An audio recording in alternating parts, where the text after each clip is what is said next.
Have you ever been in a renewal conversation that felt like smooth sailing until suddenly your customer hit you with a big objection? Maybe it was your product is just too expensive, or maybe they said, we're not sure we're getting enough value. Or maybe they gave you the dreaded, we're evaluating other tools. Your stomach just drops and your palms start to get sweaty, and in a matter of seconds, you are scrambling to keep the renewal alive. Does all of this sound familiar? Well, let me tell you, you're not alone.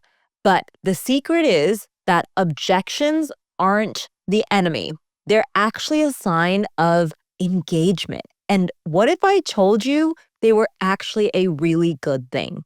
Today, I'll show you how to transform objections from roadblocks into stepping stones for stronger renewals and even expansions. Hey, I'm Anika Zubair, and I'm the host of the Customer Success Pro podcast. And in this episode, we are diving into how to handle objections during the renewal process. We are going to cover why objections happen and why they're actually a good sign. There are some common mistakes that I see happen too often, and we're also going to go into those. And then I'm going to be giving you a step-by-step process on how to handle objections with confidence. And of course, I love sharing on this podcast a little bit about my own story. So I'm going to give you a personal story on how I turned a scary objection into a successful renewal.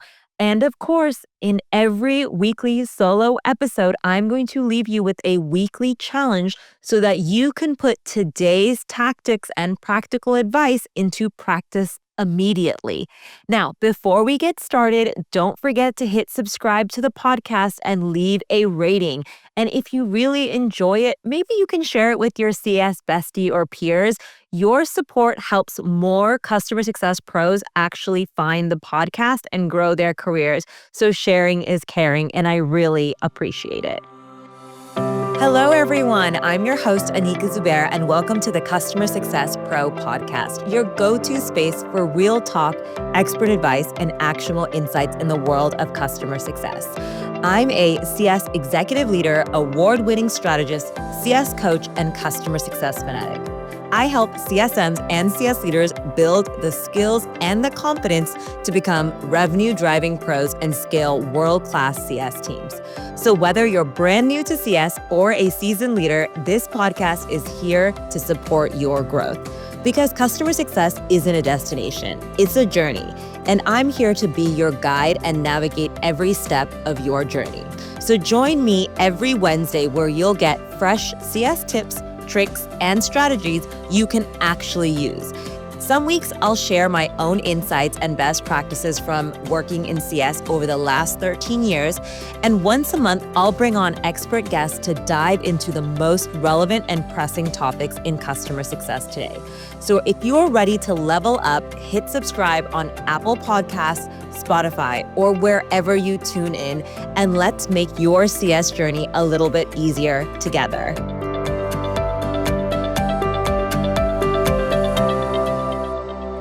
All right, renewals are the moment of truth. You've spent months building trust with your customer. You've showcased value, and you've ended up supporting your customer's goals. But all of that work comes down to one or a few conversations, which is the renewal process. And here's the challenge. Customers often wait until renewal time to actually surface all of their concerns. Now, you're probably thinking, oh my gosh, that's me. Well, I've been there too. I have had plenty of renewal conversations where everything seems like smooth sailing, but suddenly, when you do get into talking about the renewal and what the next year looks like, suddenly your customer is giving you a laundry list of problems. And if you're not prepared, those objections can really derail the entire conversation. And the problem isn't that customers raise objections, it's that most CS teams or CS professionals aren't trained on how to actually handle them. Now, sales gets tons of objection handling training. I would know because I was in sales prior to CS. And I remember I would get weekly trainings when I was an SDR. I was told by my leaders exactly how to deal with customers that don't want to book meetings, or customers that aren't interested in our product, or customers that might not actually be interested at this very moment. So I was told how to handle objections through prospecting. But objection handling training, it's just not something that we actually do in customer success that often. We're often expected to just figure it out. And listen, I've been there too. I have been told by my leaders and by everyone else on my team, we'll just figure it out, Anika. And that can only get you so far. Let me be real and really honest with you. Just winging it when it comes to objection handling might help you here and there and might actually help you land a renewal or maybe a handful of renewals. But more times than not, you are going to be stuck looking a little bit stupid if you don't figure out how to deal with the hard objections that your customer is bringing into a renewal conversation. So, what happens? What actually happens when all of these objections come up? Well, more times than not, I have seen CS professionals freeze. They get nervous, they feel out of their depth, and they get very defensive. They almost overpromise, or worse, they actually avoid the conversation altogether. And instead of actually strengthening the relationship, they end up damaging trust. So let's call out some of the mistakes that I end up seeing when people are handling objections, especially in the post-sales world of customer success. So the first mistake that I see, and I've kind of mentioned this already, is that CS professionals end up getting very defensive. And when you end up arguing or justifying to your customers, it's just not going to help. And your customers feel very unheard. And that immediately shuts down the productive dialogue that you're hoping to have with your customer. When you end up being on the defense, it becomes argumentative, and you don't want that to be the case. Of course, objections are a bit of back and forth, but you don't want to end up arguing with your customer. And that's just, again, going to erode trust and break it all down. And you don't want to be in that position. And another mistake that I personally have done a lot in my career, and I know probably some of you that are listening to this podcast probably have done it as well, is when customers bring up certain objections, we end up pitching features. We end up thinking showing more and more features or how to use our product in different ways is suddenly going to ease their objections. And I'm sorry to tell you that pitching features is not going to work, okay?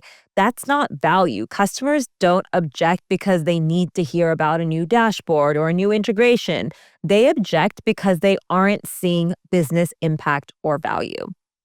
Now, another pitfall I see happen too often is I see too many CS professionals run away from the conversation. I get it. It's hard. No one likes hard conversations. If only being in customer success was as easy as grabbing a coffee with your customer and just chatting about the weather. I wish that was the case.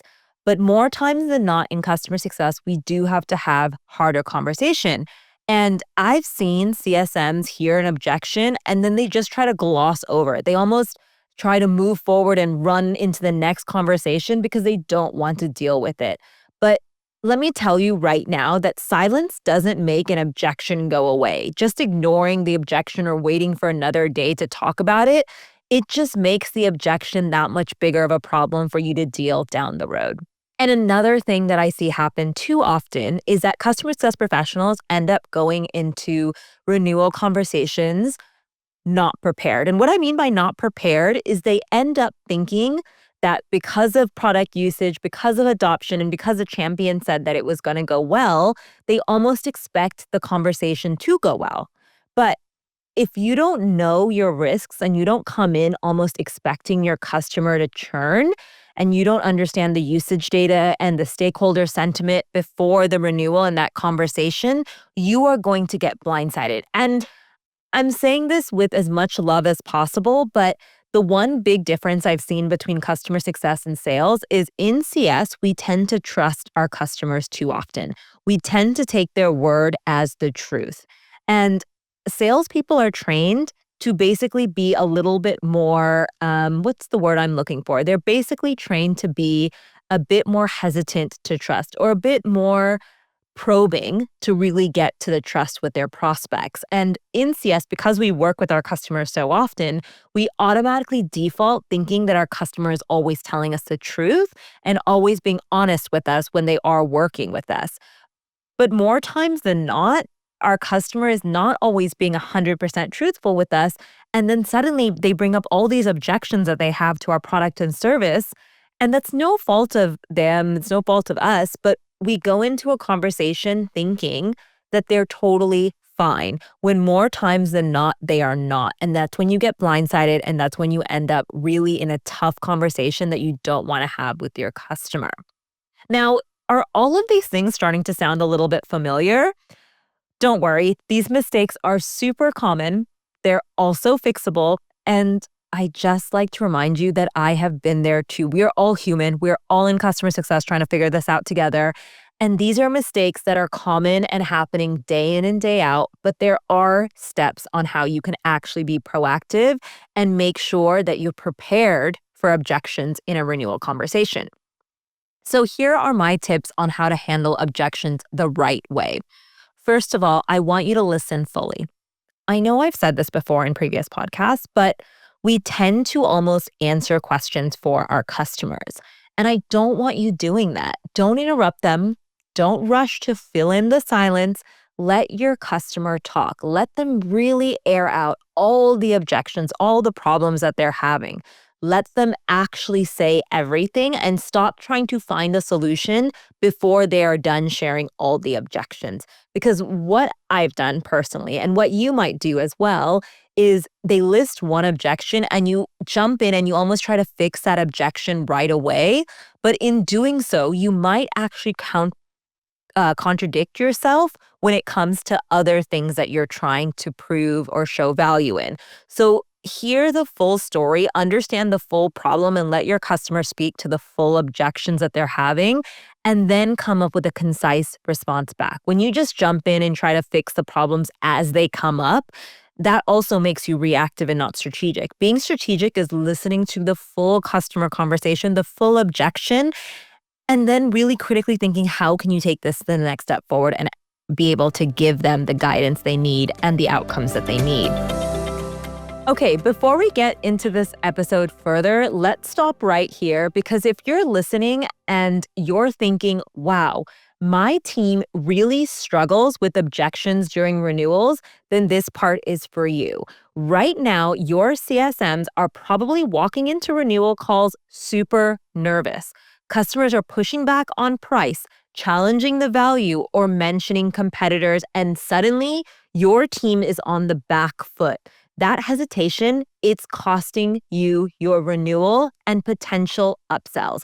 But imagine this instead. Your team feels calm and confident. They know exactly how to respond to reframe the pushback into outcomes and how to position themselves as strategic partners in every renewal. No panic, no scrambling, just control and impact. That's exactly what my objection handling workshop is built to do. It's one of my most requested talks because it's not just theory. It's not the why it's important. It's the how. It's the practice. I'll teach your team to think like a CFO, spot expansion triggers before renewals happen, and lead with business impact using my value anchor framework. And of course, they will handle objections without that awkwardness. So if you're ready for your team to stop firefighting renewals and start owning them, then head to thecustomersuccesspro.com/team-event or DM me on LinkedIn and let's book your workshop. All right, let's get back into the episode and talk to you about how you can start putting this into practice in your very next renewal conversation. Okay, the next thing that I need you to do when it comes to objection handling is I need you to acknowledge and validate. I simply need you to tell your customer, hey, I hear you, or that's a super valid concern. And I need you to say these things because saying these exact words is going to diffuse so much tension with your customer. The next thing I need you to do is I need you to start to reframe everything using value. Instead of defending features or the roadmap or anything that they've integrated with, I need the conversation to come back to revenue impact, cost savings, risk mitigation, or strategic goals. Pick one, doesn't matter which one, but pick one and really decide how you're going to tie this conversation back into those conversations. Forget the features. Let's forget them. There's no feature that matters anymore. But I need you to really think about revenue, the impact of revenue, cost savings, risk mitigation, strategic goals. Any of those topics is where you need to start to reframe the conversation to. And then I need you to collaborate. So I need you to position the objection as a shared challenge. Use phrases like, hey, customer, let's figure out how to solve this together. Again, that builds on that muscle of being a strategic partner to your customer. And then I need you to follow up, okay? Objections rarely get solved in one call. Please do not feel that you need to solve the objection in that one call. Once you've discussed it, once you've agreed on value, and once you've actually started to work together on what the next steps are, I need you to go away, summarize everything that you've discussed, document the next steps, and circle back with solutions, either with your internal teams or, of course, going back to your customers. You need to make sure that all of this is solved, but on that one call, you're not going to address all the objections and come up with the perfect answer. It is good to have some answer, but a lot of this is going to circle back to another conversation you're going to have with your customers. So when you practice all of this, objections stop being scary. They become opportunities, by the way, to show your ability to be a leader. I remember a renewal where a customer flat out told me, we just don't see the value anymore. And my instinct, by the way, was to panic. I was freaking out. I wanted to jump in with every feature release that we've done in the last year since they've been a customer and that we shipped specifically for them. But instead, I paused and I pulled up the outcomes that we had on a success plan and that we'd achieved together. And I basically outlined everything that we had reduced for them when it came to their onboarding time. And I also outlined everything that we saved for them by showing them all the headcount that they ended up saving money on because we automated so many workflows.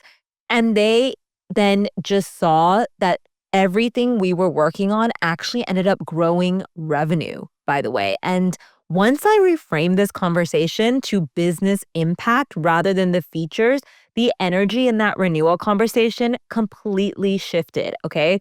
The COO and the CFO who were on that call and they were super skeptical, they leaned in and they were saying, I didn't realize the impact was that significant on our business. Not only did we close the renewal, the next year we secured an expansion because they started to see the business impact of our product and service within their business. I started to speak the language of business impact instead of the language of features and functionalities. And that experience really cemented a lesson for me, right? That lesson is that objections aren't stop signs.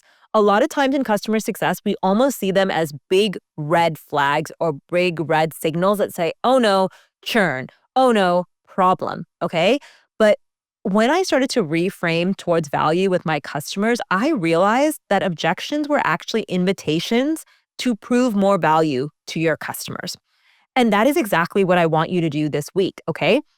In your weekly challenge, I want you to write down the top 3 objections that you've heard during a renewal conversation with previous customers. And for each objection that you write down, I want you to create a value-based response that ties back to outcomes, okay? Remember, risk mitigation, time saving, revenue generation, those are the outcomes that matters. Forget features. Take them out of the equation, okay? And then the last step of your challenge is to practice, practice, practice. We in customer success think we are pros and experts just by going into a call and having a general idea of what we're going to say. I need you to practice out loud. I need you to say those responses out loud, maybe even role play with your colleagues or your manager or whatever, because when the real moment comes and you don't want to improvise, you need to sound confident, calm, and outcome driven. And the only way that that's going to happen is if you practice. So make sure you take this weekly challenge and really practice it. So handling objections is one of the most powerful skills you can probably master as a CSM, and it's not something that's easily taught or learned. It not only saves renewals, by the way, it earns a lot of executive trust and visibility, and it totally sets you apart as a strategic partner. And if you want to give your entire team that edge, I'd love to bring my objection handling workshop to you. I've delivered this session to teams at Microsoft, Atlassian, Workiva, Flywire, GSMA. These are just some of the organizations that are investing in their CS teams. And are you doing the same for your team? Reach out today and let's equip your team to handle objections with confidence and turn renewals into growth. All right, that wraps up our episode for this week. I hope you really enjoyed it, and I hope you take the time to actually go and challenge yourself and do the weekly challenge. I absolutely appreciate that you've decided to spend time listening and learning with me today. And if you did enjoy the podcast, please make sure to leave us with a positive rating. And of course, make sure to subscribe on any of the podcast channels. I'll catch you next week for our next episode. Thanks for tuning in to the Customer Success Pro podcast. I hope you picked up something valuable to take back to your team. If you enjoyed this episode, it would mean the world to me if you took just 10 seconds to leave a review on Apple or Spotify. It helps more CS pros like yourself discover the show. And creating new episodes takes a lot of work, so leaving a nice review keeps me motivated to keep creating. And don't forget to hit subscribe on Apple, Spotify, YouTube, or wherever you listen to podcast episodes. I drop a new episode every Wednesday packed with practical tips. And if you've got a topic you'd love for me to cover or want to be a guest on my show, send me a message. All the details are in the show notes. I'd love to hear from you. And hey, if this episode helped you, share it with a fellow CSM or CS leader. Remember, sharing is caring. Cheers to your CS journey, and I'll catch you next week for our next episode.